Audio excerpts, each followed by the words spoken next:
Tonight, we made history. In the words of Nelson Mandela, it always seems impossible until it is done. I will be your Democratic nominee for the mayor of New York City. अगर आप आज की date में इस बंदे को नहीं जानते तो या तो आप मजाक कर रहे हो या आपकी सुई आज भी कच्चा बादाम वाले उस वीडियो पे अटकी हुई है। खैर, इस वीडियो में आपको कच्चा बादाम जैसा एंटरटेनमेंट मिले या ना मिले, पर इतिहास बनाने वाले ऐसे लोगों के बारे में जानने को जरूर मिलेगा।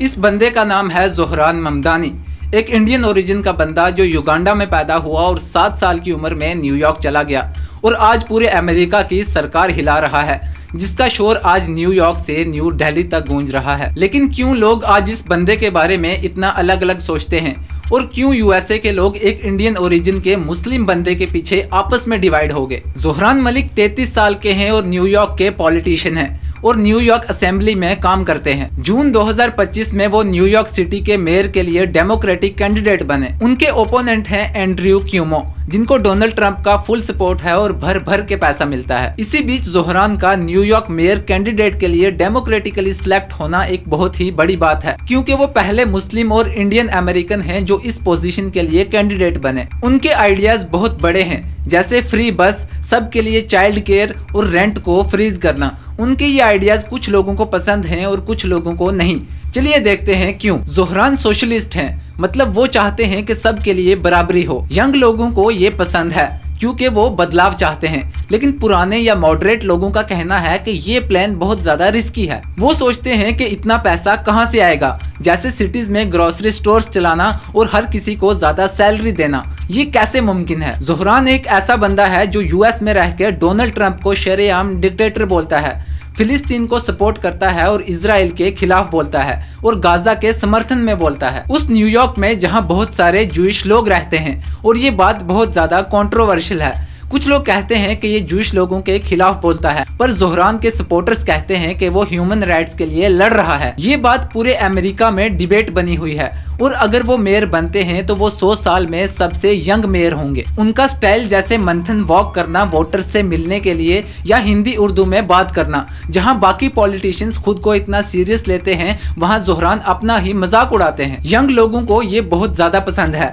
लेकिन पुराने डेमोक्रेट्स जो पुराने लीडर्स हैं जैसे एंड्रयू क्यूमो, उनको पसंद करने वाले लोग बोलते हैं कि ज़ोहरान का ये तरीका बहुत ज्यादा रिस्की है। ज़ोहरान के प्लान्स में फ्री बस, चाइल्ड केयर, रेंट फ्रीज करना बहुत बड़े प्लान्स हैं और वहाँ के लोगों का कहना है कि ये न्यूयॉर्क के गरीब लोगों के लिए बहुत ज्यादा अच्छा है, क्योंकि यहाँ बहुत लोग पैसे की कमी की वजह से परेशान हैं। लेकिन कुछ लोग कहते हैं कि ये प्लान्स पॉसिबल नहीं है, जैसे सिटीज के ग्रोसरी स्टोर्स या क्राइम के खिलाफ फंडिंग बढ़ाना। इतने पैसे कहां से आएंगे? ज़ोहरान की जीत से पूरे अमेरिका की पॉलिटिक्स में डिस्कशन शुरू हुआ है। कुछ डेमोक्रेट्स कहते हैं कि लोग ऐसे नए लीडर्स चाहते हैं, लेकिन दूसरे डेमोक्रेट्स को डर है कि ज़ोहरान के इन आइडियाज से मॉडरेट वोटर्स दूर हो जाएंगे। रिपब्लिकन्स भी इससे फायदा उठा रहे हैं, कहते हैं कि डेमोक्रेट्स बहुत ज्यादा लेफ्ट हो गए हैं। ज़ोहरान पहले मुस्लिम और इंडियन अमेरिकन हैं जो न्यूयॉर्क मेयर के लिए कैंडिडेट बने। ये एक बड़ी बात है और बहुत लोग इससे खुश भी हैं, क्योंकि ये डाइवर्सिटी दिखाता है। लेकिन कुछ लोग इसे प्रॉब्लम भी बनाते हैं, खास करके इजराइल और पैलेस्टाइन के ऊपर